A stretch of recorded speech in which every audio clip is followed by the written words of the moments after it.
नमस्कार दोस्तों, मैं तजिंदर वालिया अपने सभी व्यूअर्स का स्वागत करता हूं। जी हां, मैं तजिंदर वालिया अपने सभी देश विदेश के दर्शकों का स्वागत, प्यार भरी सत श्री अकाल, नमस्कार, राम राम, आदाब। दोस्तों, आज हम बातचीत करने जा रहे हैं किसानों की समस्याओं की। जी हां, जैसा आप सभी जानते हैं, पूरे हिंदुस्तान के लोग जानते हैं, विदेशों में भी शायद इस चीज़ की आपको खबर हो कि 20 जुलाई को पंजाब हरियाणा के किसान आंदोलन पे हैं और वो हड़ताल करने जा रहे हैं। किस बात की हड़ताल है, क्या कारण है, क्या रीज़न है?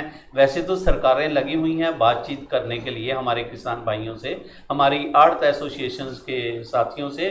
बात सिरे चढ़ती है, नहीं चढ़ती, 20 तारीख को कैसा क्या प्रोग्राम होगा, इस सभी के बारे हम आज बातचीत करेंगे। और इसके साथ साथ जो एक अहम चीज़ जो मैं लेकर आ रहा हूँ आपके सामने, एक हमारे हिंदुस्तान के नेता हुए हैं सर छोटू राम। जी हाँ, छोटू राम नेता हुए हैं। पलवल से लेके पिशावर तक जो पंजाब था, कभी इतना बड़ा पंजाब हुआ करता था 1947 से पहले, उस पंजाब में एक सिरकड़ नेता हुए हैं सर छोटू राम, और किसानों के एक छत्र नेता थे छोटू राम। उनके बारे भी आज हम बातचीत करेंगे अपने दर्शकों के लिए। तो साथियों, सबसे पहले मैं बताऊं, आज हमारे साथ एक ऐसी शख्सियत, हम तो उन्हें सिर्फ नेता ही समझते थे या किसानों का नेता ही समझते थे, लेकिन आज काफ़ी समय, अब कुछ देर पहले उनसे मेरी मुलाकात हुई, बातचीत हुई। वो तो एक, जैसे कह देते हैं, दादी का खजाना या दादा का खजाना, इस तरह का है वो शख्स अम्बाला के लिए। और दूसरी बात करूं, वो तो इतिहासकारों से ऊपर होकर बात करते हैं, तथ्यों पर जिन्होंने बात की, अम्बाला के अतीत के बारे बहुत कुछ उनकी पोटली में बंद है। हम उनसे आज वो ज्ञान की बातें भी सीखेंगे और उनसे काफ़ी कुछ अम्बाला के बारे हम जानकारी हासिल करेंगे। वो शख्स और कोई नहीं है, दूनी चंद जी। दूनी चंद जी हमारे साथ हैं। ये जो शख्स हैं, ये आड़त एसोसिएशन अम्बाला सिटी के, अगर कहें, सर्वा हैं, और इसीलिए इन्हें पूरी हरियाणा आड़त एसोसिएशन का पैटर्न, जिसे हम बाबा बोर्ड कह देते हैं, वो है पैटर्न है। इन्हीं की दिशा निर्देशों से सारा हरियाणा की जो आड़त एसोसिएशन है वो चल रही है। हम आपका स्वागत करते हैं दूनीचंद जी। और हमारे साथ किसान नेता, जैसे हम कह देते हैं कि किसान हिंदुस्तान की रीढ़ की हड्डी है। रीढ़ की हड्डी की आज की तारीख में क्या पोजीशन है, इसके बारे हमें जानकारी देंगे हमारे किसान नेता, अम्बाला डिस्ट्रिक्ट के भारतीय किसान यूनियन के प्रेसिडेंट हैं मलकी सिंह जी। मलकी सिंह जी, हम आपका भी स्वागत करते हैं।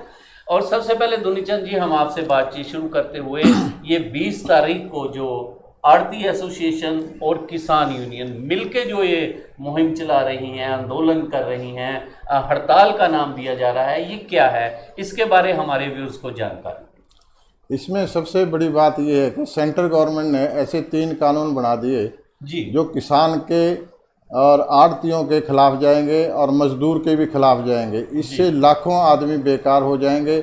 इन्होंने एक तो ये कर दिया कि जो मंडीकरण है, जो 1945 में बनी थी, चौधरी छोटू राम ने बनाई थी, ये मंडियों को तोड़ना चाहते हैं। पंजाब और हरियाणा में मंडी हैं, बाकी हिंदुस्तान में कहीं भी मंडी नहीं, कहीं भी नहीं है। तो ये इसको ख़त्म करना चाहते हैं। और MSP जो है वो उसको ख़त्म करना चाहते हैं। अब ये चाहते हैं कि जो बड़ी बड़ी कंपनी है, अडानी फडानी, ये रिलायंस वगैरह, इनको देना चाहते हैं, ये माल खरीदें। उन्होंने ये भी कह दिया सरकार ने कि जो बाहर से माल खरीदेगा मंडी से, उस पर कोई टैक्स नहीं लगेगा, वो टैक्स फ्री होगा सारा, चाहे जितना मर्जी वो माल खरीदे। जो मंडी से माल खरीदेगा उस पर टैक्स लगेगा। उसमें किसान को ये नुकसान है कि किसान अगर बाहर बेच देगा और किसान को वो पैसे नहीं देते, तो उससे ये नुकसान हो जाएगा कि वो जाए कहाँ पैसे के लिए। उसमें कानून में ये कर दिया उन्होंने कि वो किसान सिविल कोर्ट में नहीं जा सकता, वो SDM के पास जाएगा। अगर उसने वहाँ तसल्ली नहीं हुई, उसका काम नहीं हुआ, DC के पास अपील करेगा, वो और कहीं नहीं जा सकता, क्योंकि SDM और DC तो सरकार के आदमी है और उस कंपनी वाले की बात करती है सरकार। तो किसान तो मारा जाएगा, उसको अपनी फसल के पैसे भी नहीं मिलेंगे। दूसरा कानून ये किया इन्होंने, एसेंशियल कमोडिटी जो 1955 में एक्ट बना था, इन्होंने उसको ख़त्म कर दिया। और उसको ख़त्म करके अब ये हो गया कि आप जितना मर्जी माल रख लो, तो आप पे कोई पाबंदी नहीं है। उससे ये नुकसान होगा, मान लो किसी कंपनी ने बड़ी ने हिंदुस्तान की 20 रुपये किलो के हिसाब से दाल खरीद ली और उसने सारा स्टॉक हिंदुस्तान का कर लिया, बाद में वो 50 रुपये में बेचे, 100 रुपये में बेचे, 200 रुपये किलो बेचे, वो उसकी मर्जी है जी। तो उससे किसान को, मजदूर को और आम जनता को नुकसान होगा इस कानून के टूटने से जी। एक उन्होंने तीसरा कानून ये कर दिया कि जो ये बड़ी कंपनी है ये अपनी मर्जी से किसान से, मान लो उसने कह दिया भी आप 10 किलो आलू लगाओ जी। और हम आपको 5 रुपये किलो, 5 रुपये के हिसाब से आलू लेंगे। जब उसके पास 10 एकड़ ज़मीन है और 10 ही में आलू लगा दिया उसने और वो आलू तैयार हो गया, उसने पाड़ लिया और उस कंपनी ने कह दिया भी ये तो आलू ठीक नहीं है और हम आपका आलू नहीं लेते, अब वो उस आलू को कहाँ लेके जाएगा? उसकी ज़मीन में तो वो आलू ही था सिर्फ, वो ना उसका बिकेगा और इस तरह से किसान बर्बाद हो जाएगा, किसान के पास तो कुछ रहेगा ही नहीं। और वो बड़ी कंपनियां फिर ये कहेंगे कि आप ये काम करो, ये करो। ज़मीन किसान की, बड़ी कंपनियां ये कहेंगे कि आप इसमें जीरी लगाओ, इसमें आलू लगाओ, इसमें गन्ना लगाओ, तो वो किसान जिसकी अपनी ज़मीन है वो उन कंपनियों का मजदूर बन जाएगा जी। वो मजदूर ही कहलाएगा, वो किसान नहीं कहलाएगा। फिर इस तरह से ये जो 3 कानून हैं इसके खिलाफ किसानों ने, आड़तियों ने, मुनीम ने और सब मजदूरों ने, जैसे मंडियों में लाखों आदमी मजदूर काम करते हैं, जब मंडी टूट जाएगी तो वो लाखों आदमियों के पेट पर लात लगेगी तो वो करेंगे क्या? इस तरह से ये कानून सारे देश में ही, सारी पब्लिक के लिए ही खिलाफ है। बहुत बड़ी इन्होंने बात की दुनीचंद जी ने, जिन्होंने, हम अगर बात करें अंग्रेज़ों का समय भी देखा है, उसके बाद हिंदुस्तान में सभी 1947 से लेकर आज तक किसकी सरकार बनी, क्या क्या कोई कर रहा है, सारा इनको नॉलेज है। हमने अभी बातों में आप और कुछ भी इनसे आप सुनेंगे, बताएंगे आप लोगों की जनरल नॉलेज, हमारी जनरल नॉलेज के लिए बहुत कुछ हमने अभी इनसे पूछना है और सीखना भी है। हम बात करेंगे मलकीत सिंह जी। मलकीत जी, जो अभी हमारे प्रधान जी ने बात की, आड़ती एसोसिएशन के जो प्रेसिडेंट हैं, आप किसानों के नेता हो, किसानों को तो इसमें फ़ायदा नज़र आ रहा है कि अगर मान लो, अमूमन हम लोग कहते हैं कि आड़ती, मैं माफ़ी चाहता हूँ आपसे, अमूमन ये सुनने में आता है कि आड़ती जो है वो किसानों की लूट खसूट करते हैं। नहीं, ये ऐसा कुछ नहीं है, ऐसा ये तो कुछ झूठ नहीं है। ये तो झूठ है। सरकारों ने एक भरम फैला रखा है भी आड़ती को निकालने के लिए। अच्छा, सरकारों ने भरम फैला रखा है। किसान को कहाँ लूटता है? आड़ती तो किसान की एटीएम है, किसान की एटीएम है। वो किसी टाइम भी रात को लूट पड़ जाए, कौन देगा उसको पैसे? इसमें एक चीज सरकार तो हाँ, देती नहीं। 2 मिनट आप बात करिए। हाँ हमारे को आड़ती से ही पैसा मिलता है जी। रात को ले लें, दिन में ले लें, जब ले लें। हमने फसल पालनी कहाँ जाएंगे? आड़ती से खाते लेना सर। तो ब्याज भी तो आड़ती का फिर ब्याज आड़ती के तो हिसाब से होता है। नहीं, ब्याज तो आड़ती के हिसाब से होता है, मिलता तो है टाइम पे मिल जाता है। फसल को तो पालते हैं। अगर बैंक देना आड़ती से ना मिले तो फसल पड़ेगी नहीं, तो कहाँ से ब्याज देंगे और कहाँ से? अब लेटेस्ट सरकार का ये कहना है कि बैंकों की सहूलत बहुत मिल जाएगी आपको, बैंकों से लोन मिल जाएगा, आपको एडवांस मिल जाएगा, कुछ इस तरह की बातें पूरी बैंकों की सहूलत कहाँ से मिल जाएगी जी? बैंक तो 1 लाख रुपए पीछे भी किसान की जमीन कुड़ करने में चला जाता है। अगर ना आड़ती को तो हम साल ना दिया जाए तब भी उसको कोई दिक्कत नहीं हमें। मतलब आड़तियों के साथ आपकी पुरानी दोस्ती है, ये कह सकते हैं। आड़त के साथ तो है ही है पुरानी दोस्ती, इनका तो कोड़ी बिंडे वाला काम है जी। इसके बगैर तो किसान तरक्की नहीं करे। किसान ने जो तरक्की करी वो आड़त की जरूरत नहीं। किसी ने हमने जमीन ले ली तो कहाँ जाएंगे? आड़ती से पैसे ले लेंगे, जमीन ले ली। अभी जो प्रधान जी ने बात की, एक 1945 में जो कानून बना, हमारे सर छोटू राम जिनकी हम बात कर रहे हैं, उनके समय की बात है। पंजाब और हरियाणा के अंदर ये कानून बना था। कोऑपरेटिव सोसाइटी एक्ट भी उसके बाद बना था कि किसानों और आड़तियों की एक जो बात उन्होंने की थी, इससे आप कहाँ तक सहमत हो? किसान, वो तो कानून बना था, मंडी है सर छोटू राम ने बनाई भी। किसान की लूट होती थी पहले जी। पहले साहूकार जाके जो हमारा कल्याण में खेत में से दाने उठा लेता था, मार देता था। ये मंडी में दाने आएंगे, वहाँ लूट नहीं होगी। जो आ रहे हैं अभी तो मंडी है ना, यहाँ मंडी में जो दाने आ रहे हैं उसमें लूट कहाँ होगी? वहाँ बोली देने वाला कंपटीशन भी है, सारा कुछ है। अगर एक ही व्यापारी होगा तो कंपटीशन कहाँ खत्म होगा? तो लूटेगा। वो तो गांव से जो मर्जी ले ले, फिर वो तो कहे मैं 1000 रुपए की चीज को 500 में लूंगा, तो हम क्या करेंगे? देनी पड़ेगी, हम लूट रहे हैं। तो अब आड़ती नहीं लेते आपसे? आड़ती तो बकवाता है जी। व्यापारी से 2-4 व्यापारी इकट्ठे कर बोली होती है, आड़ती तो बीच में माध्यम है। अगर यहाँ मंडी में फसल आ रही तो सही बिक्री, कंपटीशन तो है। अगर मंडी नहीं रही तो कौन खरीदेगा? अगर आपको ये कह दिया जाए कि आप घर से ही अपनी फसल बेच दो, बीच में बिचौलिया खत्म हो गया, तो उससे आपका जो बिचौलगिरी है, जो आपको कमीशन देनी पड़ती है, वो खत्म हो जाएगी। नहीं, कमीशन तो सरकार की, आड़ती से तो ना, व्यापारी से तो ना, जो है किसान से तो कोई कमीशन नहीं लेता। अच्छा, किसान पे कोई कमीशन नहीं है। किसान का तो पूरा नाच मिटता है। वो साफ सफाई का जो लगता है 2-4 रुपए वो लगता है, कोई कमीशन नहीं आड़ती देता सरकार। एक चीज़ और, जैसे अभी हरियाणा सरकार ने अभी पीछे से ही हमारी जो गेहूं आई, तो पंजाब की मंडियों की ज़्यादा आती थी हरियाणा के अंदर, क्योंकि अम्बाला बिल्कुल साथ है। अम्बाला में घनौर का एरिया, राजपुरे का एरिया, इस एरिया से बहुत फसल अम्बाला के आड़तियों के पास आती थी। सरकार के कहने पे वो बंद हो गई और आड़तियों का उसमें नुकसान भी हुआ है। मैं बहुत बात पूछ रहा हूँ आपसे, अगर सरकार ये कह दे चाहे आप अम्बाले में बेचो, चाहे पटियाले में बेचो, चाहे गुजरात में जाके बेचो, चाहे यूपी में बेचो, उसमें तो आपका फायदा है। ये तो कानून पहले भी था, कोई कहीं बेच दे किसान। ये तो सरकार तो नहीं देते थे। नहीं बेच, सरकार की मर्जी है ना, नहीं बेचने देते। कानून तो पहले भी था, कहीं बेच लो कोई, ये नहीं था भी कोई रोकती किसी को, किसान तो कहीं भी बेच सका।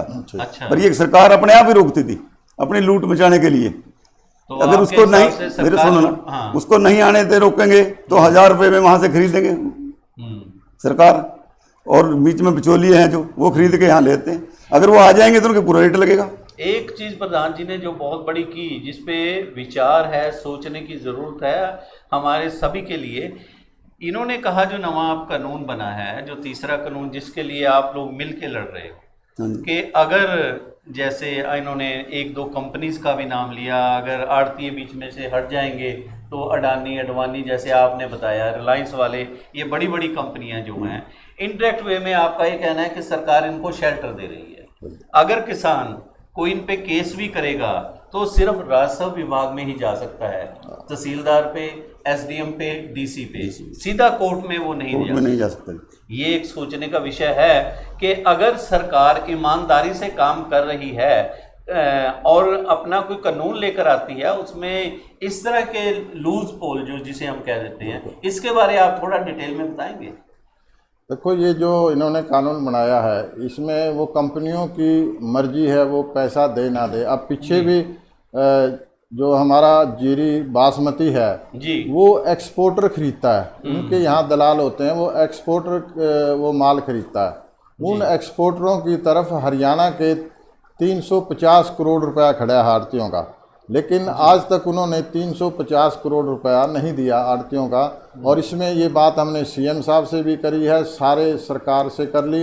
वो कहते हैं हाँ दिलवाएंगे, ना तो उनके खिलाफ कोई पर्चा दर्ज करवाती सरकार और ना ही हमारे पैसे दिलवाती। जब वो 350 करोड़, वो बासमती वाले तो बहुत थोड़े हैं, 5-7 आदमी हैं जो यहाँ खरीदते हैं, तो ये तो जो बड़ी, उनसे भी बड़ी कंपनियाँ आ जाएंगी जिनके पास पैसे का पता नहीं है। जैसे रिलायंस वाला, वो वर्ल्ड में 6 नंबर पे आमदनी में कहते हैं जी, तो ये कहाँ पैसे दे देंगे किसान को।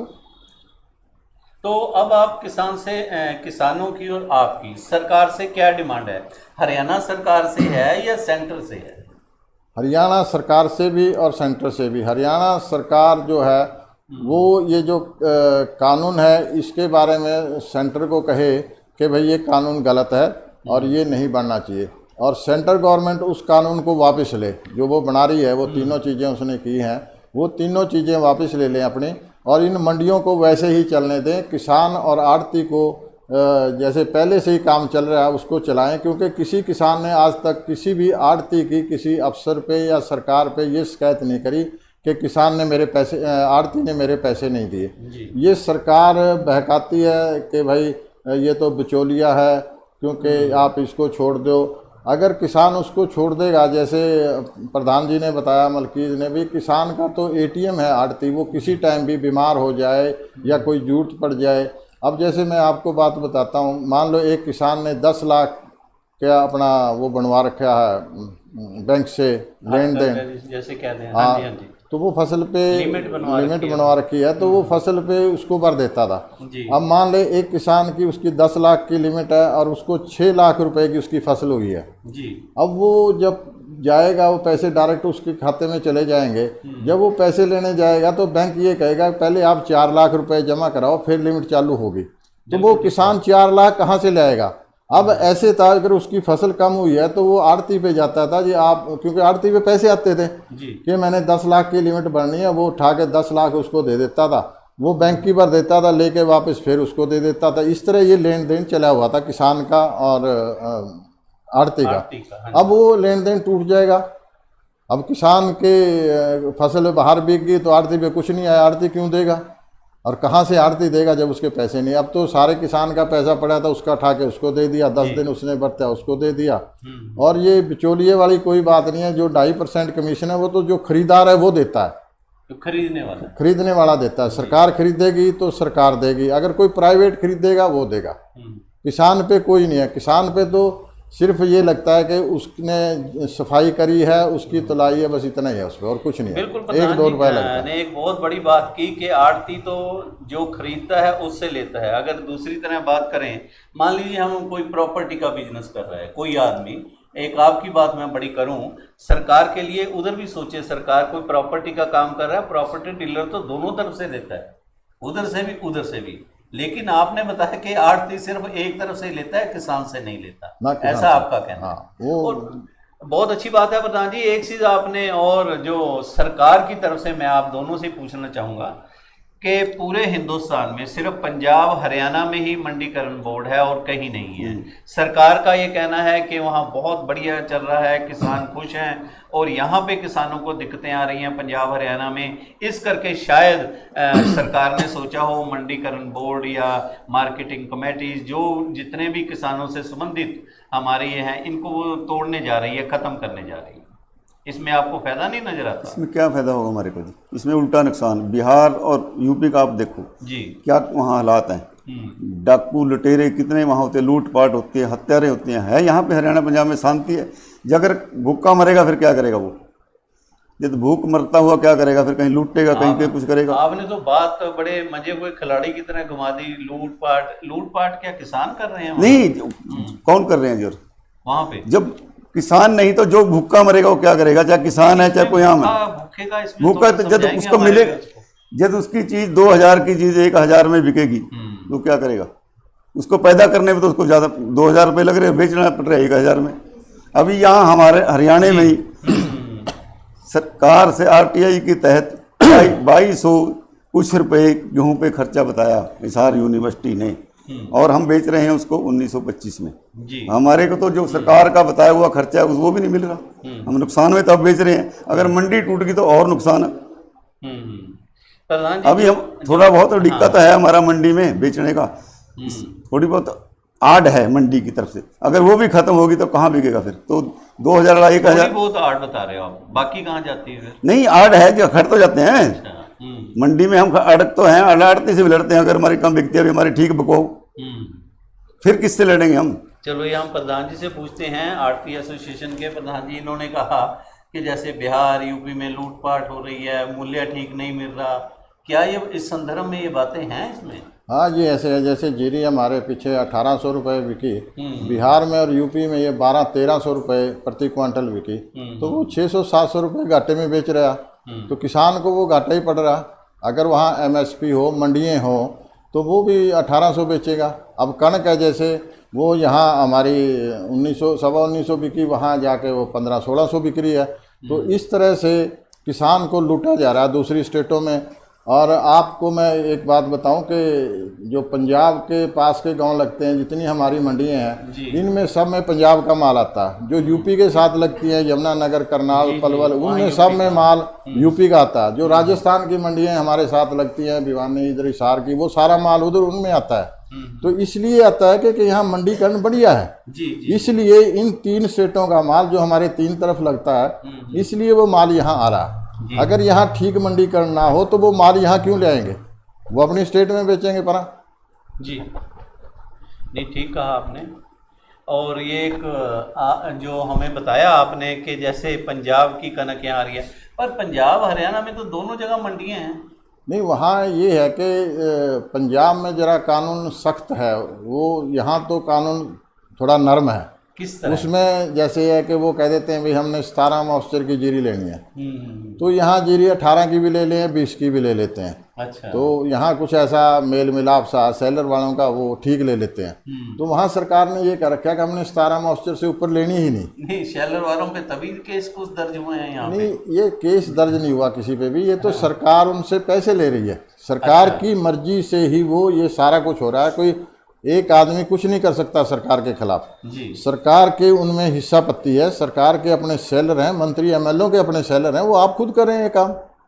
सरकार को पता है इस बात का, सरकार को क्या पता नहीं है? मंत्रियों के, संतरियों के, सबके सबके सेलर हैं, सबके सेलर लगे हैं, सबकी मंडियों में दुकानें हैं, सबका काम चल रहा है। और हमें तो ये भी पता लगा, आपसे थोड़ा हम कंफर्म करना चाहेंगे कि कई ऑफिसर्स जो हाई लेवल पे ऑफिसर बैठे हैं या मंत्री रहे हैं, उन्होंने भी आड़त की दुकानें खोल रखी। हाँ है, सबकी हैं दुकानें, हैं सबकी, एमएलओ की भी है, मंत्रियों की भी है, अफसरों की भी है दुकानें। सारा गोलमाल है, सबका पता है उनको। इसके अंदर पिसता बेचारा किसान है, किसान पिस रहा है उसको, चाहे वो किसी तरह भी। बिल्कुल बिल्कुल, इसमें किसान का आड़तियों का भी तो इंटरेस्ट है ना, फिर आप मानोगे? अच्छा, यहाँ बिकने में ये फायदा है आपको। हमारे को तो आड़ती से कोई दिक्कत नहीं, हमारा माल सही बिक जाए। अगर जैसे बाहर से जीरी आई, आपने ये कह दिया कि आड़त, इनका ये कहना मुझे जो लगा कि भाई कम से कम अपना मारेगा छांव में तो गिरेगा, दूसरा मारेगा धूप में गिर देगा। नहीं, उसमें मरना तो किसान ने है ही है।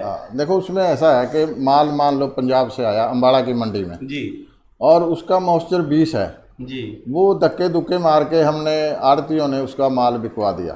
वो शाम को तोल के अपने घर चले गया, ना उसको मच्छर काटेंगे, ना उसको कोई सोने की प्रॉब्लम, कोई नहीं। जब मैं 19 साल से प्रेसिडेंट हूँ इस मंडी का, बिल्कुल, पहले यहाँ 2-2, 3-3 दिन किसान मंडी में पड़ा रहता था। बिल्कुल ठीक है। और जब से मैं प्रेसिडेंट बना हूँ, मैंने ये कह दिया भाई किसान शाम को अपने घर जाना चाहिए, हर रोज बोली होनी चाहिए। तो वो किसान बेच के अपना माल वो चला जाता है, तो उसमें किसान को कोई दिक्कत नहीं है। इसलिए वो लोग यहाँ आते हैं पंजाब का। एक तो हमारे मंडियाँ जो बॉर्डर की है ना, वो पंजाब का लेन देन इधर है, इसलिए वो माल लेके आते हैं जी।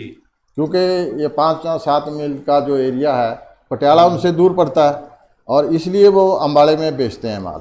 अब वो कैंट के ऊपर हैं, बिल्कुल कैंट के साथ बॉर्डर लगती है, वो पंजाब के गांव में, वो सारे अम्बाड़े में बेचते हैं जी। आपके गनौर का एरिया सारा अम्बाड़े में आता हो गया, ये सब बिल्कुल, गदापुर हो गया, शंभू, ये सारा कुछ हो गया, सब इधर आता है, सारा यही आता है। अब आप ये देख लो, पंचकूला से लेके पंचकूला, बरवाड़ा, अम्बाड़ा, ठोड़, समालाबाद, पेवा, गुला चीका, उससे आगे आप चलो नरवाना, टोहाना, फतियाबाद, सरसा, डब वाली, ये सारी मंडियां, रतिया, जितनी मंडियां हैं ना, ये बॉर्डर पे हैं सारी। डब वाली तो आप ये देख लो, डब वाली मंडी आधी पंजाब में है, आधी हरियाणा में। वो सारा माल इधर आता है क्योंकि उनको नज़दीक पड़ती है, इसलिए भी वो आते हैं। फिर उनका लेन देन है, बाजार में से कपड़ा लेना या कोई चीज़ लेने, आटा, सौदा, जो भी नून तेल, वो यहीं से ले जाते हैं। प्रधान जी, आप दोनों की बातों से ये लगता है जैसे एक मुहावरा है, अमूमन कहा जाता है कि हमारा तो आपस में 9 मास का रिश्ता है। बिल्कुल, आड़ती का और किसान का। आपकी बातों से मुझे लगा कि 9 मास का रिश्ता है, जो सरकार शायद बीच में मास या 9 आप बनना चाह रही है, आड़तियों को और किसानों को अलग अलग। बिल्कुल बिल्कुल, ये बात आपकी ठीक है। किसान का आड़ती के बगैर गुजारा नहीं, और आड़ती का किसान के बगैर गुजारा नहीं। अगर ये इन्होंने ये काम हमारा दोनों को फाड़ दिया तो किसान भी मर गया और आड़ती मर गया, और वो मजदूर भी जो लाखों यहाँ काम करते हैं मंडियों में, वो भी मारे गए। और सारे लाखों लेबर्स, मतलब लाखों आदमी काम करते हैं हर मंडी में, मतलब स्टेट में। अरे आड़त भी एक मुनीम है, पल्लेदार है 10, कितना बेरोजगारी हो जाएगी। एक चीज प्रधान जी, हमारे कोई व्यूअर्स पूछ रहे हैं, साहा और मौलाना की जो अम्बाला की मंडियां हैं, इनको बंद करके फिर अम्बाला सिटी की मंडी में सारा सामान आना शुरू हो जाता है दोनों सीजन में, तो किसानों को दिक्कत होती है, इसके बारे में कोई नहीं? उसमें ये खोलते हैं अपना सरसों का और सूरजमुखी का जी, उसमें आती है, ये हैफर्ड वाले खरीदते हैं। हमने पीछे भी हमारी जींद में वीडियो कॉन्फ्रेंस हुई थी सरकार के साथ, डीसी ऑफिस में, हम जींद गए थे, तो उसमें हमने ये कहा था भी आप हर मंडी में ये सूरजमुखी खरीदो, सरसों खरीदो, हर मंडी में खरीदो।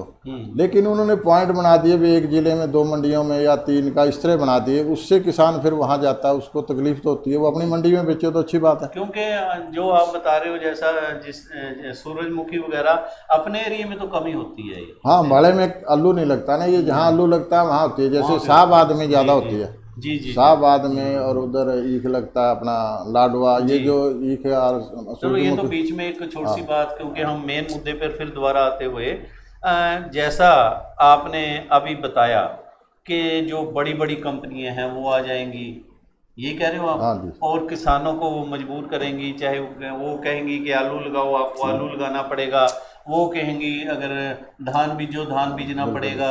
इस तरह की आप क्या बात कर रहे हो? वो जो चीज़ है ना, उनको जो आज कंपनी है उन्होंने ना तो ज़मीन का पता भी, ये ज़मीन रेतली है, छोटी है, डाक्कर है, इसमें क्या चीज़ होगी। जी अब जहाँ फ्लड इफेक्टेड एरिया है वहाँ सिर्फ जीरी हो सकती है, जी। उसमें आप दाल नहीं कर सकते, उसमें कोई और फसल नहीं हो सकती, ना मक्की हो सकती, ना नाड़े हो सकती। अब वो फ्लड इफेक्टेड एरिया, उसमें कहाँ हो जाएंगे वो चीज़ें। ये कहते हैं जैसे पंचायत का कर दिया था कि पंचायत की ज़मीन में आप जीरी नहीं लगाओगे।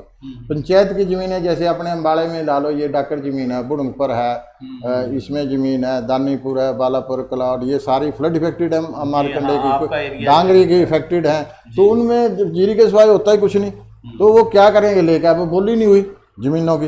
अब इन्होंने, सरकार ने ये कह दिया कि हमने तो ये बात कही नहीं कि आप जीरी ना लगाओ। अब बोली होने ले शुरू हुई है, लोगों ने लेनी बंद कर दी थी जमीनें। वो वर्बली सरकार के ऑर्डर थे, रिटर्न में नहीं थे। रिटर्न में उनके वहाँ कागजों में हो गए ना, हमारे पास नहीं थे, तो इसलिए वो उन्होंने रिटर्न दोनों का अपना है जी। हमारे व्यूअर्स की जानकारी के लिए, अपना दुनी चंद जी, हमें ये भी पता लगा है कि आपकी पीछे जो कोई मीटिंग हुई थी, पीके दास एक सीनियर आईएएस अफसर है, हमारे व्यूअर्स की जानकारी के लिए, कि मुझे पता है आप ईमानदारी से, हर एक बच्चा हो चाहे कोई ऑफिसर हो, आपने तो कई सीएम देखे हैं, कई सीएमओ के साथ आपने रैलियां भी की हैं। अब मैं नाम लेता अच्छा नहीं लगता, कई दूसरी भाषा में अगर बात करूं, कई सीएमओ को बनवाने में, सीएम बनवाने में भी हमारे दानीपुर जी का, अम्बाला के दानीपुर का हाथ रहा है, दुनी चंद जी का, और इन्होंने दुनिया देखी है। और एक चीज़ मैं और अपने व्यूअर्स के बताऊं, एक तो होते हैं थ्रेटिकल जो कागजों में काम करते हैं, एक होते हैं प्रैक्टिकल जो ज़मीनी स्तर पे काम करते हैं।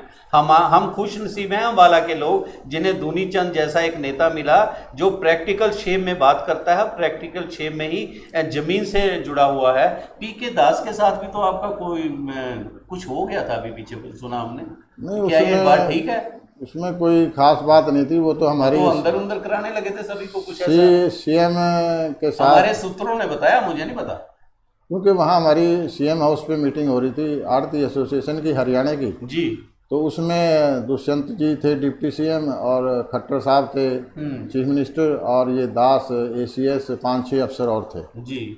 तो बात चल रही थी उसमें ये सारी इन्हीं बातों के बारे में जी। तो उसने, दास ने ये कह दिया, जब हमारी बात हमने नहीं मानी, उस सीएम साहब की, उनकी जो बातें हो रही थी। आपकी बात सीएम साहब ने नहीं मानी, सीएम साहब की आपने नहीं मानी? हाँ, वो जो बात थी वो मानी नहीं हमने।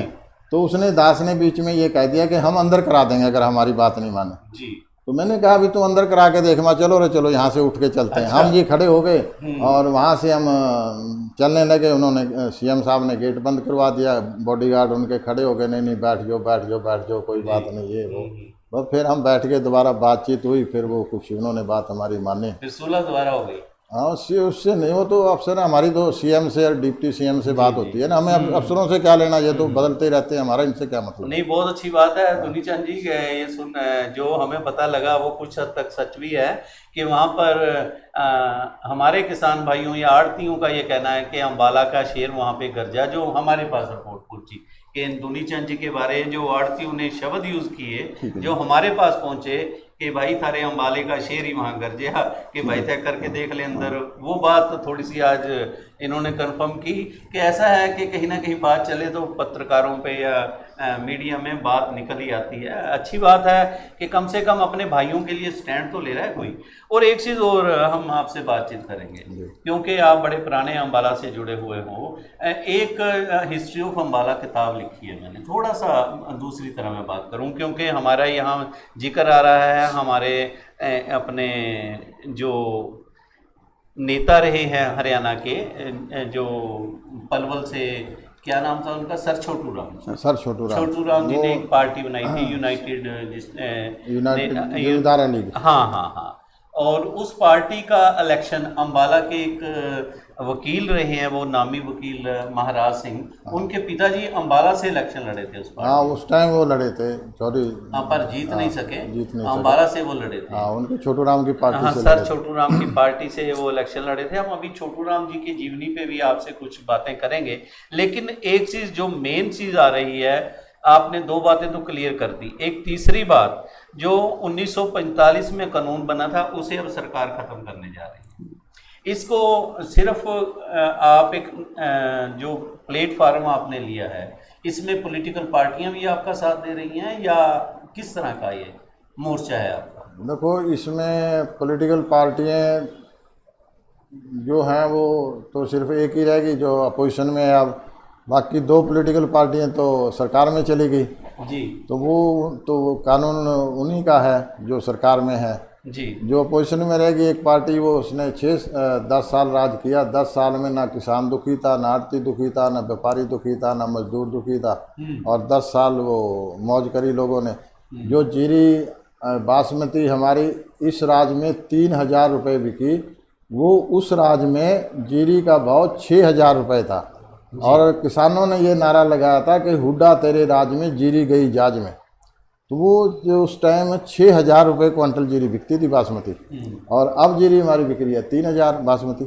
तो हमारे अद्धो अध का फ़र्क पड़ गया। जो किला हमारा 70-80 हज़ार का जीरी निकलती थी उसमें अब 30-35 हज़ार की निकलती है। आपका ये कहना है कि कांग्रेस का ही सपोर्ट है आपको? मैं अगर खुल के बात नहीं नहीं, इसमें स्पोर्ट वाली कांग्रेस की कोई बात नहीं है। ये तो हर आदमी की, देखो जो व्यापारी है वो लोकदल का भी है, बीजेपी का भी है, कांग्रेसी भी है, अकाली भी है, वो सारे ही इसमें हमारे साथ हैं। जो भी किसान है, जो भी किसान है, आड़ती भी, चाहे वो किसी भी पार्टी से बिलोंग करता है, वो हमारे साथ है, चाहे वो बीजेपी का। बिरादरियों के लोग हैं आपकी आड़त में? तो बिल्कुल बिल्कुल। आपके जाट भी हैं, आपके सैनी भी मैंने देखे हैं, बनिए भी देखे हैं, हर एक धर्म हर एक जाति के लोग हैं। पंडित हैं, राजपूत हैं, हर जाति के हैं, गुज्जर हैं, सारी जातियों से हमारे हैं।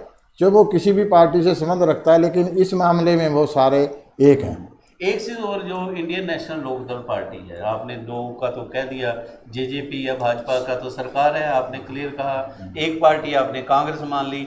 हरियाणा में चौटाला जी की जो अपनी पार्टी है, जिसमें अभय चौटाला है, उसकी सपोर्ट है या? वो अकेले ही हैं बेचारे, वो एक ही सीट आई है उनकी। वो अच्छा। क्या एक आदमी कहाँ तक लड़ेगा, बात तो ये है ना। वो उनके अपनी बात, वर्कर साथ हैं या ये है या नहीं? ये तो उनको पता होगा भी।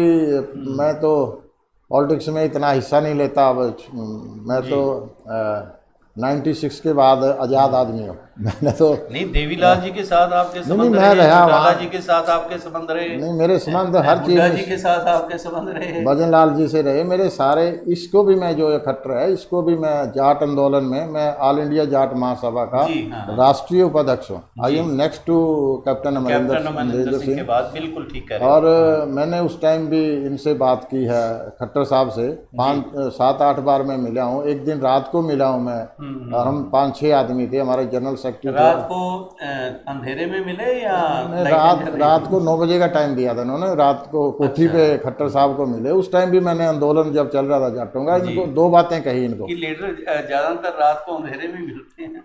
नहीं, वो अंधेरा नहीं है, मतलब जब मर्जी टाइम दे दे हम तो तभी आ जाते। चलो, तो मैंने खट्टर साहब को उसमें 2 बातें कही थी। आप एक काम करो, 50% तो अलाउड है रिजर्वेशन, जी। आप जाटों को 47% रिजर्वेशन है। आप 3% बाकी पड़े, आप 3% जाटों को दे दो। जी।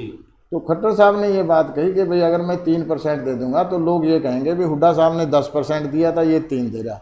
अच्छा। तो यहाँ आके रौला पड़ जाएगा। तो इसलिए मैं वो कर नहीं रहा। फिर मैंने उनको दूसरी बात और की, आप एक काम करें, जो ये आंदोलन चल रहा है, इस आंदोलन में 2,500-3 हज़ार केस ऐसे हैं जो सड़क रोकने के, दरख्त काटने के, जो छोटे केस हैं। बड़े केस हैं जो जिसमें 70, 80 या 90 केस हैं, आप उनको रहने दो जी। जो कोर्ट में चल रहे हैं। ये तो बहुत छोटे केस हैं, आप इनको वापस ले लो। तो खट्टर साहब ने कहा भाई मैं इनको वापस कैसे ले आऊं? आप वहाँ ऐसे करो, डीसी साहब को फ़ोन करो, उनको, वो एसपी साहब को फ़ोन करेंगे, भाई ये जो केस हैं सड़क रोकने के वगैरह, इनकी फ़ाइल बना के आपको भेजें। आप होम सेक्रेटरी को देंगे, वो ये माफ़ कर देंगे, जो वापस हो जाएंगे केस। तो उन्होंने ये मेरी बात मानी। वो कहने लगा फिर कैसे करूँ? वहाँ आप डीसी को फ़ोन करो। जैसे मैं हूँ 3 जिलों के डीसी को मिलूँगा, अम्बाड़ा, कुरुक्षेत्र और यमुनानगर। यमुनानगर, हाँ जी। और रोहतक का ये बैठा है, ये 3 वो मिलेगा, ये हिसार से बैठा है 4-5 ये कर लेगा, हम सारे बांट के कर लेंगे। जी। आप टेलीफोन करो, आप अम्बाड़े के डीसी को भी दुनीचंद आएगा और ये आपने केस समस्या वापस है कर। इसके हाँ, बारे में। हाँ जी। तो उन्होंने रात को ही, हम आगे थे वहाँ से बात करके, उन्होंने खट्टर साहब ने रात को ही फ़ोन किया और फ़ोन पे उन्होंने सारा कुछ बताया। मैं फिर 11 बजे गया और ये जो मेरे साथ लड़का था, इस पे केस बने हुआ, विवेक है जेजेपी का, मैं इसको साथ ले गया। वहाँ चल तो मेरे साथ डीसी पे चलते हैं। हम दोनों डीसी साहब पे गए, वो सरदार जी डीसी थे, क्या नाम था उनका, जो सिर से हैं आजकल शिक्षक थे वो थे। उन्होंने बेचारा ने बड़ा बैठा, पानी पिलाया, चाय पिलाई, सारी बात सुनी। तो मैंने उनको बताया भी आप ऐसे करो। वो कहने लगे भी हाँ सीएम साहब का फ़ोन आया था आपके बारे में और मैं आप एसपी साहब को कहो फाइलें बना के दे देगा, ये केस वापस हो जाएंगे जी। लेकिन वो वहाँ तक तो बात ठीक है, लेकिन आगे वो केस वापस नहीं हुए। क्या अड़चन आई उसमें, क्यों नहीं किए, ये वो उसी तरह चल रहे हैं। बात आपने जो बात की जैसे 10% और 3% की, के हुड्डा साहब ने 10% कर दिया था, हम 3% करेंगे। असल में आप भी पॉलिटिशियन हैं या नहीं ये तो आप जाने। प्रधान जी मैं आपसे बात करूं, जो पॉलिटिशियन होते हैं वो दिल से ज़्यादा दिमाग से नहीं काम ले लेते ज़्यादा? तो सारी तरह से काम लेते हैं। उन्हें तो ये देखना भी कैसे किसको लूटा जाए, बस लीडरों को, लीडर किसी भी पार्टी का किसी पार्टी का हो। ये तो किसान को तो सारे लूटने पे लगे हैं। चलो मेन चीज़ वो मैंने तो पहले कहा कि खरबूजा चाहे छुरी पे गिरे या छुरी खरबूजे पे गिरे, कटना तो भाई खरबूजे ने है। क्योंकि ये बात मैं तब कर रहा हूँ, मैं पंजाब के अंदर आप कोऑपरेटिव सोसाइटीज़ का मेरे पे चार्ज रहा है पंजाब में। मैं वहाँ असिस्टेंट रजिस्ट्रार था, आपके राजपुरे में भी रहा हूँ, एरिया मेरे पास था। अब मैं रिटायर हो चुका हूँ वहाँ से। वहाँ मैंने देखा कि मैं भी, हमारी जो पंजाब की एक कमेटी थी उस कमेटी के मैं मेंबर था, रजिस्ट्रार कोऑपरेटिव सोसाइटीज़ जो कमेटी बनाती है निगरानी के लिए। उसमें हमने जब 2018 की मैं बात करूं, उस वक्त हमने सरकार को रिपोर्ट दी थी कि 22.5 रुपये खर्चा आता है आपकी जो हम कनक बीजते हैं सारा मिला के। लेकिन मिलता क्या है वो मैं अपने मुंह से अब कहना अच्छा नहीं समझता।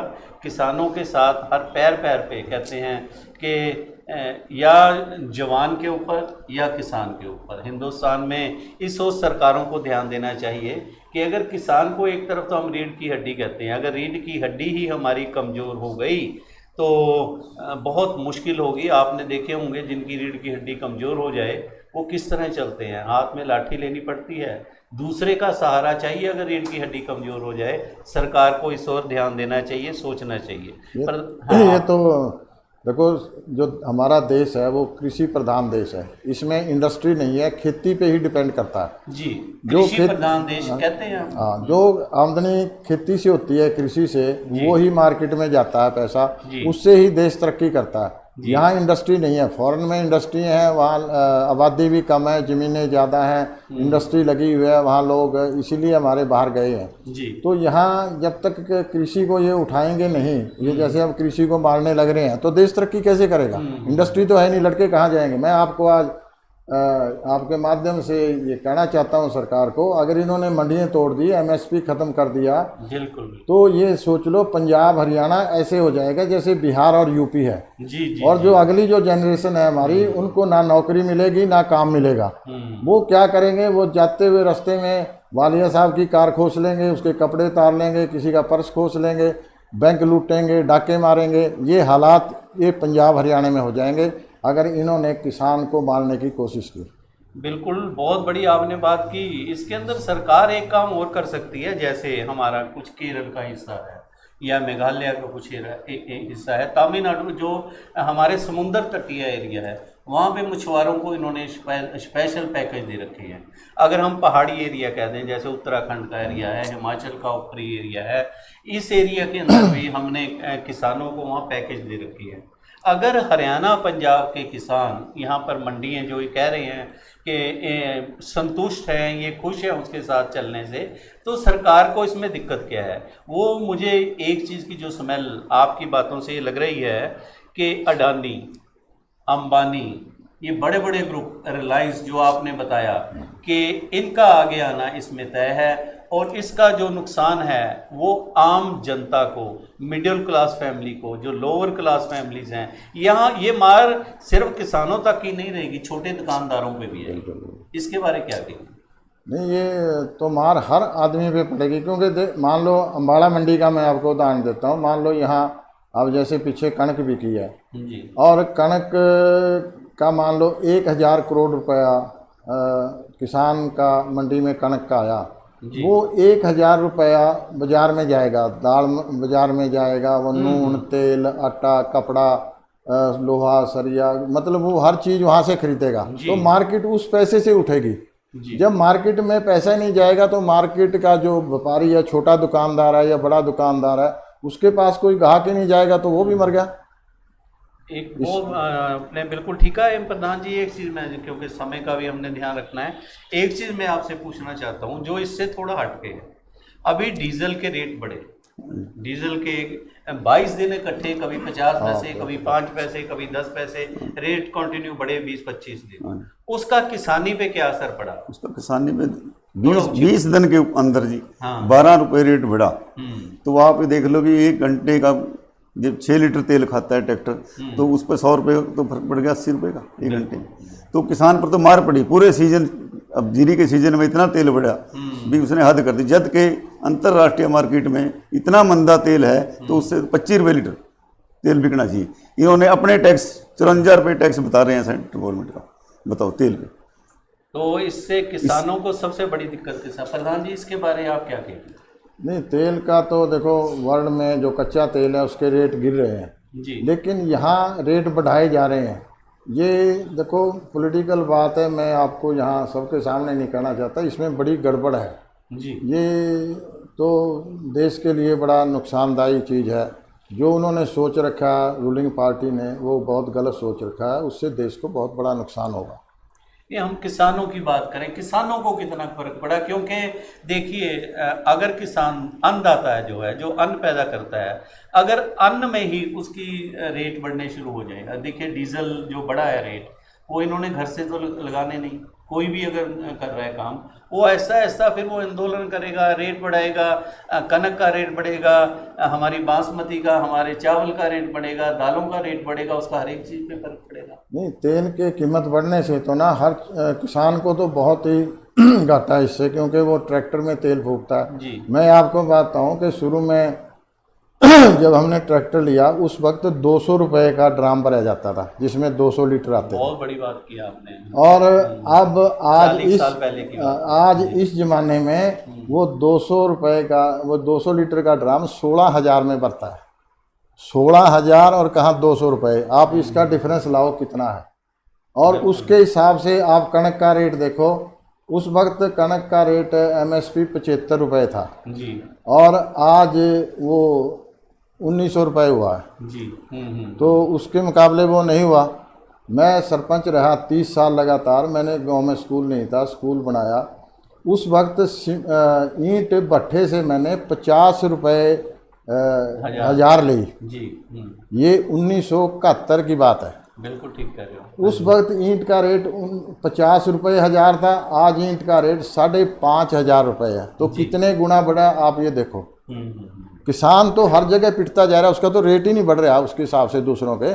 सीमेंट का थैला उस वक्त 5 रुपये का या 6 रुपये का था, आज वो भी 300 350 का हो गया। आप जी ठीक कह रहे हो आप। हमारे व्यूअर्स इस चीज़ को नोट कर रहे होंगे कि फिर मैं आलू की बात करूं, क्योंकि आपने आलू की बात की थी। आलू के चिप्स बनते हैं, चिप्स का एक पैकेट 20-20, 30-30 रुपये का, जिसके अंदर सिर्फ 1 या 2 आलू होते हैं और 30 रुपये के।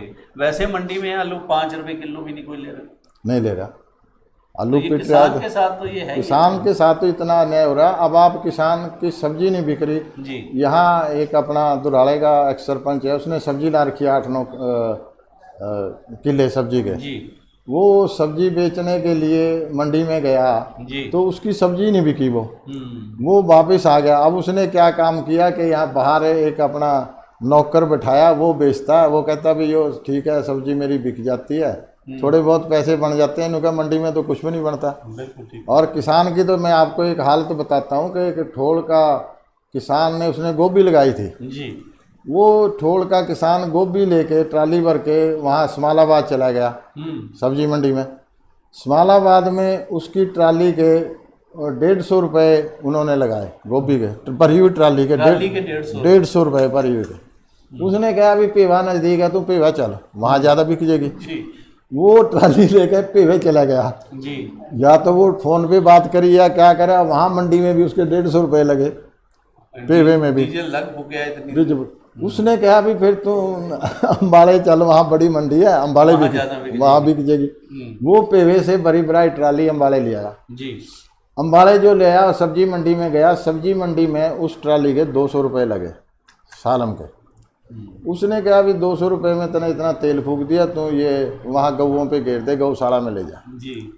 वो किसान उसको यहाँ गौशाला में ले गया, वहाँ वो उतारा उसने, वो जो उनके मजदूर थे गौशाला के जी। तो वो जब उन्होंने उतार ली तो वो जाने लगा, वो कहा जी आप पैसे दो। कभी किस चीज़ के, क्या नहीं ये तारी है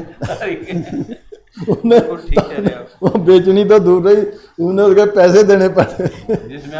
ये हाल है किसान का। ये जेब से पैसे देके पेंडा चढ़ाया। मोदी कहता है कि मैं किसान की दुगनी आमदनी कर दूंगा, किसान की तो दुगनी आमदनी घट गई मोदी के टाइम। चलो ये तो प्रधानमंत्री जी तो की बात हम नहीं कर रहे, हम अपनी यहाँ की बात करें, क्योंकि प्रधान जी आज मैंने कई भाजपा के नेताओं से भी बात की थी। मैंने कहा जी आज वो हमने बुलाए हुए हैं नेता, आप भी आइए, आप भी अपनी बात रखिए।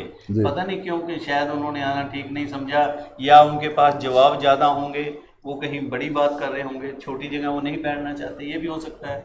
या हो सकता है कि वो पूरी तैयारी में ना हो, या ये हो सकता है कि उनके किसी सीनियर ने उनको हरी झंडी ना दी हो। बस ये कई बातें हो सकती हैं। हमने तो ये कहा कि ये मंच आप सबका है, हरियाणा वासियों का है, चाहे वो हिंदू है, मुसलमान है, सिख है, ईसाई है, किसी भी धर्म, किसी भी जाति, किसी भी पार्टी का है। दीप एक्सप्रेस न्यूज़ सभी के व्यूज़ आप तक लेकर आती है। कोई आए उसका भी भला, कोई ना आए उसका भी भला। प्रधान जी हम ये बातचीत करते हुए मेरे मन में हमारे व्यूअर्स के लिए, मैंने शुरू में बात की थी, हमने बात की थी सर छोटू राम की। छोटू राम की जिंदगी बड़ी और तरह की रही है कि जिसे हम कहते हैं धरातल से जुड़ा हुआ, कि एक ऐसा बच्चा जिसने 5वीं में भी वजीफा, अगर मैं गलत रही हूँ, कुछ बातें आपसे मैंने अभी देखी, कुछ बुक्स में से मैंने ली कि 5वीं में भी उस शख्स ने वजीफा, उस बच्चे ने वजीफा लिया।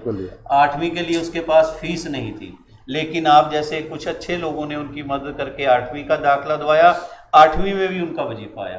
फिर 10वीं उन्होंने की, 10वीं की भी फीस नहीं थी, 10वीं में तो उनको खाने के भी लाले थे, ज्वार का आटा लेकर जाते थे, किसी सज्जन ने उन्हें कनक का आटा दिया, तब उन्होंने जाके 10वीं पास की। इसके बारे आप 2 मिनट हमारे व्यूअर्स को जरूर बताएं। ये सर छोटू राम का ऐसे है कि वो एक किसान का बेटा था और उसके बाप के पास बड़ा कम साधन थे। उसका बाप छोटू राम का दिल्ली से सांपला मंडी का सामान लेके आता था गड्ढे पे, और सामान लेके जाता था, उससे जो किराया मिलता था उससे घर चलाते थे जी।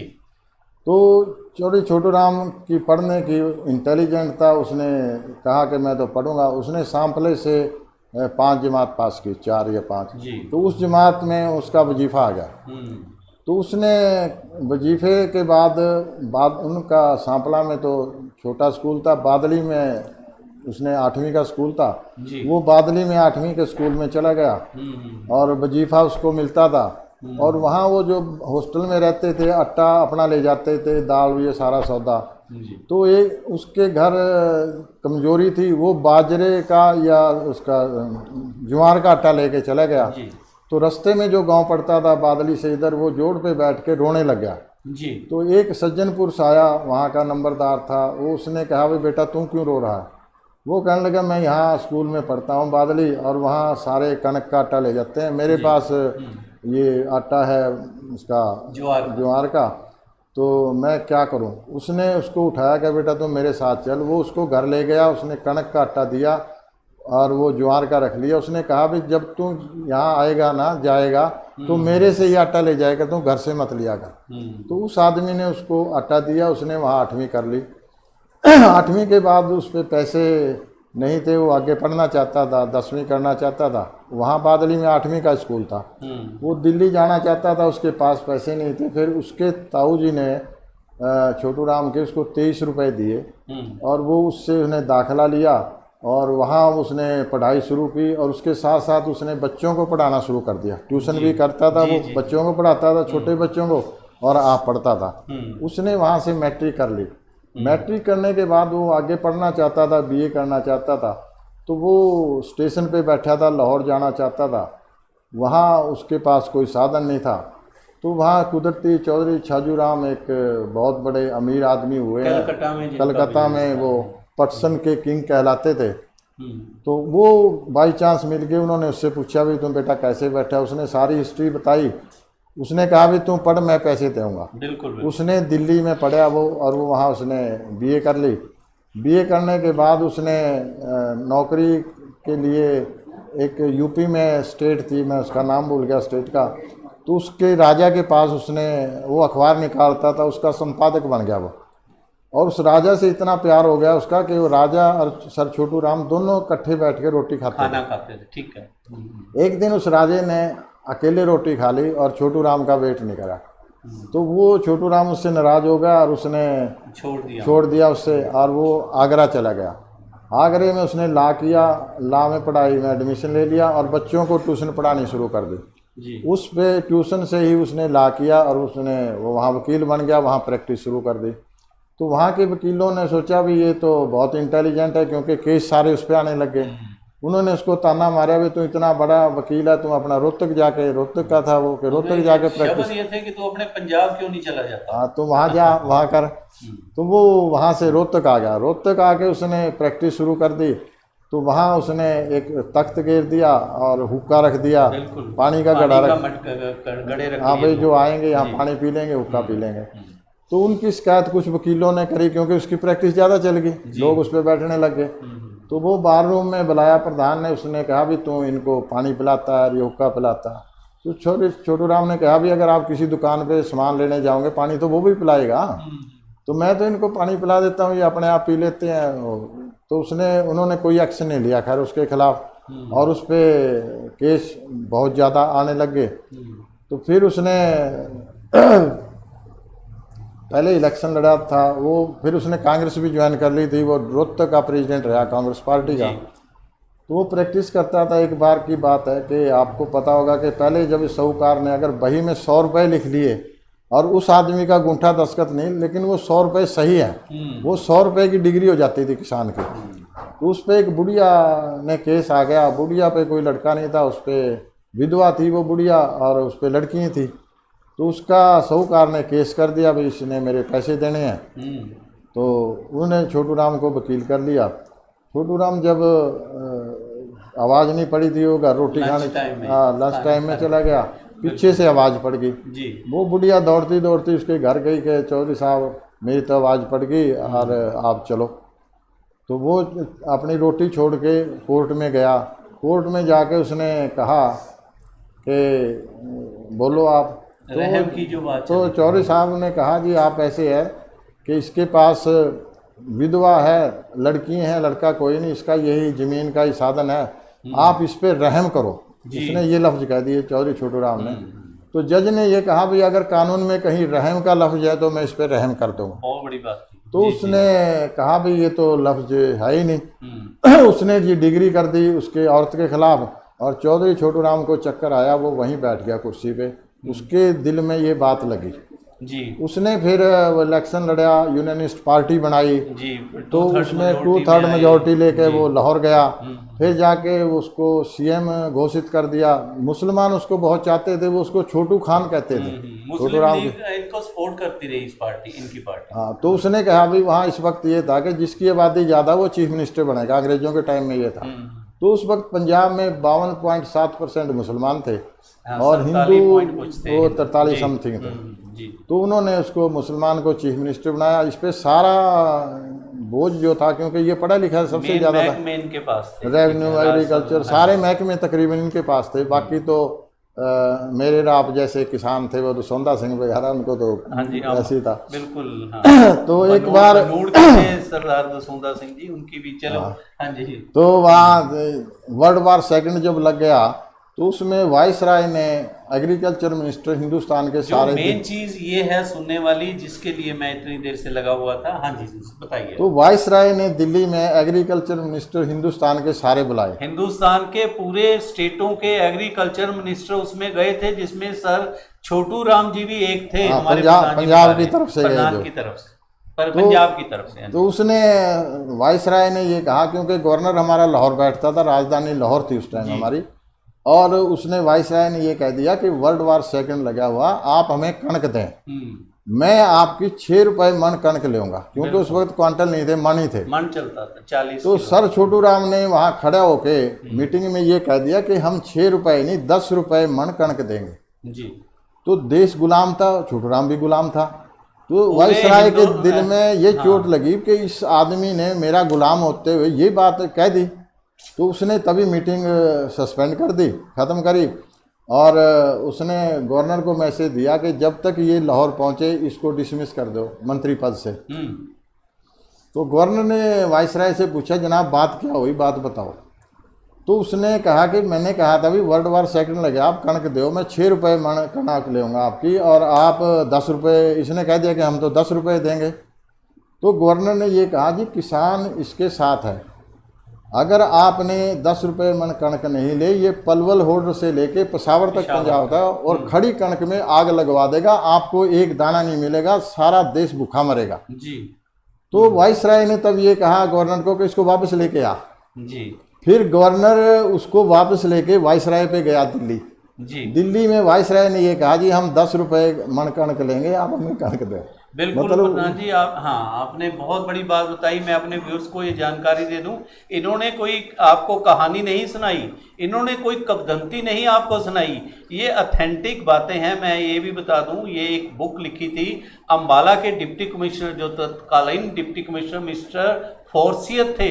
1900 हम बात करें 1947 की करीब की बात है, ये 1945 से पहले की बात है जो आपने बताई, उससे पहले की बात है। ये 1947 में एक बुक आई थी मिस्टर फोर्सियत की, उसके अंदर ये बिल्कुल क्लियर लिखा हुआ था कि एक छोटा सा जाट किसान जो दबा नहीं, जिसने मुखार बिंद से ये कहा था 6 रुपये नहीं हम 10 रुपये की मन कनक आपको देंगे। और एक और चीज़ उसमें लिखी हुई है उस बुक के अंदर, प्रधान जी शायद आप बताएं हमारे दर्शकों को, कि उन्होंने कहा था कि अगर गांधी जी के साथ आंख में आंख मिलाकर किसी नेता ने बात की थी उस वक्त, तो वो सर छोटू राम ही थे जिन्होंने असहयोग आंदोलन के बारे कुछ कहा था। आप बताएंगे 1 मिनट में, क्योंकि समय नहीं है हमारे पास। उसमें ऐसा था कि सर छोटू राम जिला रोहतक के प्रेसिडेंट थे कांग्रेस के जी। तो जब इनका सम्मेलन हुआ सालाना, तो उसमें सम्मेलन में गए तो गांधी जी ने ये कहा कि आप असहयोग आंदोलन करो सारे, और इनका अंग्रेजों का साथ नहीं देना। तो उसने ये कह दिया गांधी जी ने भी, किसान को आप ये कहो कि वो रेवेन्यू ना दे, जो हम डाल देते थे भाई वो ना दे रेवेन्यू जी। तो छोटू राम जी ने ये कह दिया कि ठीक है हम किसान से कह देंगे भी आप रेवेन्यू ना दें, आप ये जो इंडस्ट्री वाले हैं, ये साहूकार जो हैं, इनको भी ये बात कहो कि ये भी टैक्स ना दें जी। तो गांधी ने ये कह दिया कि भाई फिर तो ये इनकी फैक्ट्री नीलाम कर देगी सरकार अगर ये टैक्स नहीं देंगे। तो छोटू राम जी ने ये कह दिया कि अगर आप तो ये चाहते हैं भी किसान टैक्स ना दे और उनकी ज़मीनें नीलाम कर दी जाएं, सरकार नीलाम करेगी और ये साहूकार उसकी ज़मीन खरीद लेंगे, आप तो किसान को उजाड़ना चाहते हैं जी। तो चौधरी छोटू राम ने उस वक्त प्रस्ताव रख दिया उसमें अधिवेशन में कि हम सहयोग आंदोलन नहीं करेंगे। तो उसके साथ चौधरी छोटू राम के सुभाष चंद्र बोस, सरदार पटेल, गंगाधर तिलक ने 5-7 जो बड़े लीडर थे ये छोटू राम के साथ हो गए, बाकी सारी जनता परा, नेहरू दूसरे जितने थे। तो उसमें वो प्रस्ताव में चौधरी छोटू राम हार गए थे, और हारने के बाद फिर उन्होंने कांग्रेस से इस्तीफा दे दिया और यूनानियस पार्टी बनाई। 2/3 की मेजॉरिटी लेके वो अपना राज स्थापित किया उन्होंने लाहौर में। बहुत अच्छी बात आपने बताई कि किसी दिन फिर खुले टाइम में प्रधान जी आपके साथ बैठ के जनरल नॉलेज की बातें, हमारे अम्बाला के इतिहास, हमारे बच्चों तक जो देश विदेश में भी ये प्रोग्राम देख रहे हैं, जो इन्होंने बात बताई कि जो छोटू राम जी उस वक्त रोहतक के प्रधान थे और अम्बाला में उस वक्त मुरलीधर जी की सेहत खराब थी, उन्होंने यहाँ से 2 नुमाइंदे भेजे थे उस मीटिंग के अंदर। एक थे पारस दास जैन और एक थे सरदार घसीटा सिंह एडवोकेट। ये 2 शख्स अम्बाला से भी उस मीटिंग में हाजिर थे, जिन्होंने ये बयान सुने या देखे। बहुत इंटरेस्टिंग हिस्ट्री के बच्चों के लिए।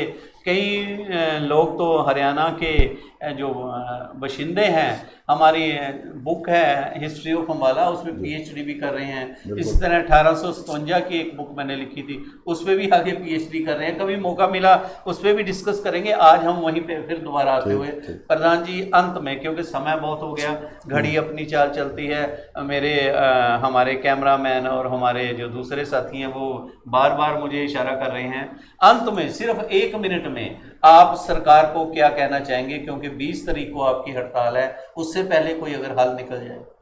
नहीं, हम तो ये चाहते हैं, देखो 20 से पहले सरकार हमें नहीं बुलाएगी।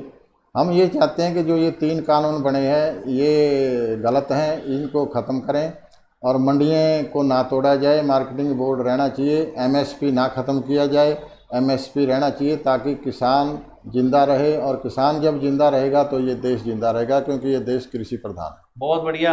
मलकीत सिंह जी, आप अंत में क्या कहना चाहेंगे? हम तो ये कहेंगे अगर सरकार इन 3 अध्यादेश को वापस लेती है तो किसान के हित में है, और नहीं तो 20 को आंदोलन रहा, उसके बाद नहीं और कोई आंदोलन, कड़ा आंदोलन लेना पड़ेगा फिर उसके बाद। देखिए, मुझे ये लगता है क्योंकि ये जो 3 आपके मुद्दे हैं, 3 सेंटर से भी जुड़े हुए हैं, शायद सरकार के पास अभी वो ना आपको बुलाएं या ना कोई बात करें, मुझे ऐसा लगता है। लेकिन कोविड लगा हुआ है, कुछ महामारी फैली हुई है, इस वजह से भी आपको भी थोड़ा ध्यान रखना चाहिए, आंदोलन करना है, डिस्टेंस होना चाहिए, हर एक तरह की देखनी चाहिए, क्योंकि हमें भी नहीं चाहिए कि हम किसानों को या आगे होकर कोई ऐसा मुद्दा बन जाए, सरकार को ऐसा मौका मिल जाए कि भाई धरपकड़ करने लग जाए।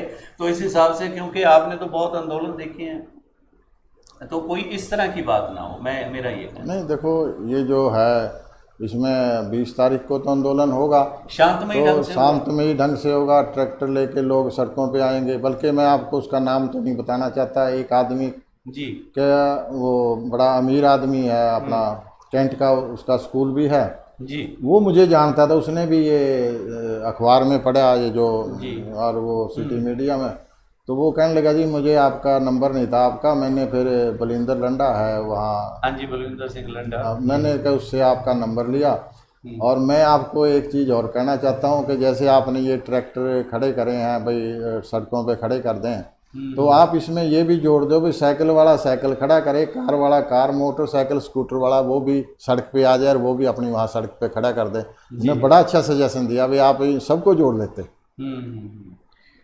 चलो, ये तो आपने देखना है। हमारा तो सिर्फ यही रिक्वेस्ट है सरकार से भी, आपसे भी, कि आम पब्लिक को तंगी ना हो, आम पब्लिक परेशान ना हो, और इस महामारी के दौरान इस तरह का ध्यान रखा जाए जिससे आपकी बात भी सुनी जाए और सरकार भी आपका कोई ना कोई हल निकाले।